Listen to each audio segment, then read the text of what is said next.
Hello, my name is Ash Kennedy, and I'm the president of RMC Robotics and the captain of RMC's competitive robotics team, Metal Jackets. Every year, we compete in a collegiate robotics event where we build 2 robots and compete against other colleges and universities throughout the country and throughout the world. This video will give a brief rundown of what we do at RMC Robotics, as well as a recap of our 2025-2026 season. To begin, I'll explain the game. We compete in an organization called VexU. We build 2 robots, one small and one big, to compete against other colleges in a competition. For this past season, the game we competed in was pushback. The goal is to pick up these red and blue blocks depending on what color we've been assigned for the match. We then want to score these blocks into one of the goals on the field. There are 2 high goals, 1 medium goal, and 1 low goal. Each level of goal is worth a different amount of points, increasing with the height. You also receive points for owning the goal, which is having more blocks in the goal than your opponent. At the end of the match, you can also park in your colored square to earn extra points. Now, once the game is revealed, we as the team begin brainstorming and begin our official build season. We begin our build season by brainstorming ideas and engaging with the rest of the VEX community. We then move on to sketching and idea generation, which then follows into prototyping. Once we have good ideas, sketches, and prototypes, we then move on to the assembly of the robots. We begin our building with the drivetrains. The robots have different size requirements, which require different building solutions. For the large robot, we went for a 6-motor drivetrain featuring 2 gearboxes of 3 motors each. This allowed for greater speed and better traction. For the smaller robot, we didn't want to sacrifice speed, but needed to fit the motor into a smaller space. For this reason, we put all 6 motors along the underside of the chassis. This assembly was less robust, but was worth it due to our size constraints. Returning to the large robot, we decided on a method of intaking and scoring that was dubbed the shotgun by the VEX community. This assembly takes in the blocks and is capable of storing many of them. It then outtakes the blocks rapidly for quick scoring. For the small robot, we had less room to play with, and so we had to create a simpler design. The robot can pick up 4 blocks and pulls them onto a ramp before scoring them out the back. The original design had capabilities for scoring on all levels, but in order to make the robot quicker and more consistent on the low and medium goals, we altered the design. This robot, despite its simplicity, ended up performing just as well, if not better, than the large robot. Due to the high levels of defense in VexU, the smaller, more agile robot was better able to evade defense. This came in handy during our competition season, which is the culmination of all of our team's hard work. I'm here in MJ5's practice room as I felt there was no better place to explain the competition structure. Every year, teams register for events where they will compete to try to qualify for the World Championships. This year, MJ5 registered for 3 competitions. At these competitions, teams participate in qualification matches where they attempt to then qualify for the playoff tournament. In the playoff tournament, teams are seeded and play against each other in order to become the champions of that event. Also at the events, teams have the ability to win awards for things such as engineering, programming, and for the engineering journal and interviews. Last season, MJ5 was not able to win any matches, and so for this upcoming season, our goal was to win 1 match. This crusade would begin at our very first competition at the Prince William County Fairgrounds. This event was extremely early in the competition season, taking place in November. This caused a lot of scrambling from the team to make it to comp, but it was a great chance to get early experience. Unfortunately, this competition was somewhat disappointing to the team. The first disappointment came in the fact that the competition did not receive enough entrants. This demoted the competition to a scrimmage. In some ways, it was a blessing as it gave us less pressure to perform, but it did make the tournament feel less important. Thankfully, the event did offer skills, which are opportunities for teams to play by themselves for the best score. This has its own separate leaderboard and can be used to qualify for Worlds as well. There are, of course, silver linings to this competition, such as some really great connections with other teams like CSM and Virginia Tech, and also helped us to be more comfortable with the game.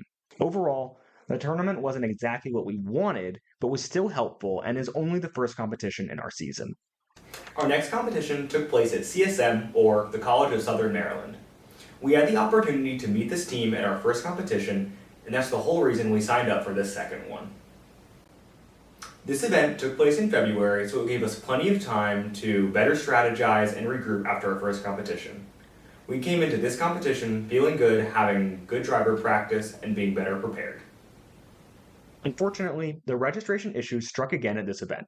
We learned just a week before that there were not enough teams for this to be counted as an official event. Luckily, though, this competition had many more teams than last time, and so the scrimmage was much more structured. We had some reliability issues and even a match where both of our robots got flipped over, but it was an improvement. We scored more points and got to test our mettle against better teams. Unfortunately, this competition was not ideal, but we were showing clear signs of building towards something that you can see in this video. The team also showed incredible fortitude, sticking with the tournament, even working during lunch break in order to rebuild the drivetrain. We are still yet to earn our first win, but we were looking forward to our final competition. This next competition was also our last competition for this season. It was the big tournament that we had on our calendars and the tournament that we were preparing for all season. It was at Virginia Tech and was set to be the biggest tournament of our season. And indeed, it did end up being the biggest tournament. Unfortunately, the registration issues that we've been dealing with all throughout the season still hit at Virginia Tech. While it was the largest tournament we had attended, it was also still under the requirement for being considered an official tournament. We got this news while in the hotel with the entire team the weekend of the tournament. This hit us pretty hard, but we resolved as a team to give it our best effort anyway and to use it as a culmination of all of our efforts and as a celebration of the work that we put in.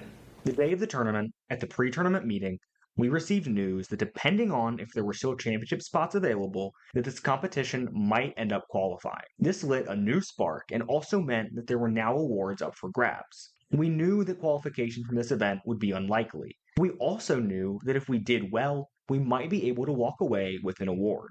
We were also more determined than ever to achieve our first win, and each member set a goal for our team that we taped to our arms to be removed at that goal's completion.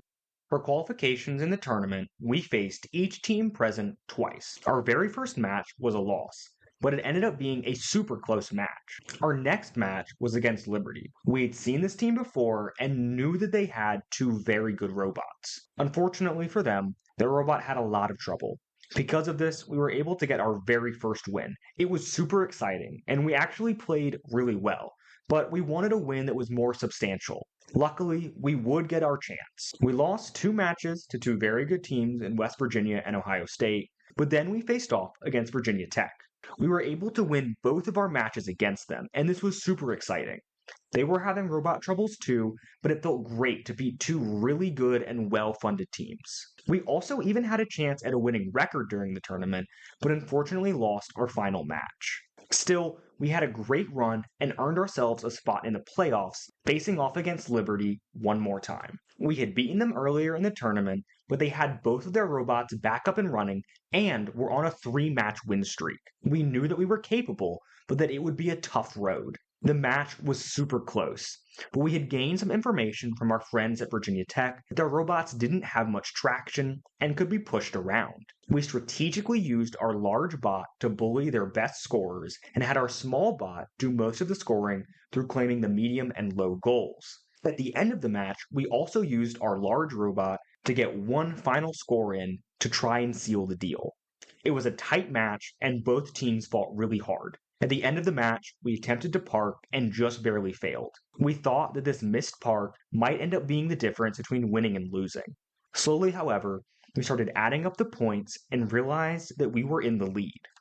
We received the official results from the refs, and we did indeed secure the win. It was such an exciting moment and felt like a true culmination of all of our hard work. After that match, we did end up losing in the semifinals to West Virginia, who would eventually claim the championship. But we did so well at this tournament and smashed through all of our expectations. Our expectations continued to be smashed as we won an award at the Virginia Tech tournament. We were awarded the Judges Award for overcoming notable obstacles in the pursuit of robotics. Unfortunately, this season we did not qualify for Worlds, but we did achieve our goal of winning 1 match, and not only that, we won 4, including a playoff match. This truly was a fantastic season for MJ5, but more than that, it's inspired us for our next season. Next season, we'll attempt to qualify for Worlds and add more victories to our resume. I've been Ash Kennedy from RMC Robotics, and thank you for joining me for this robotics recap.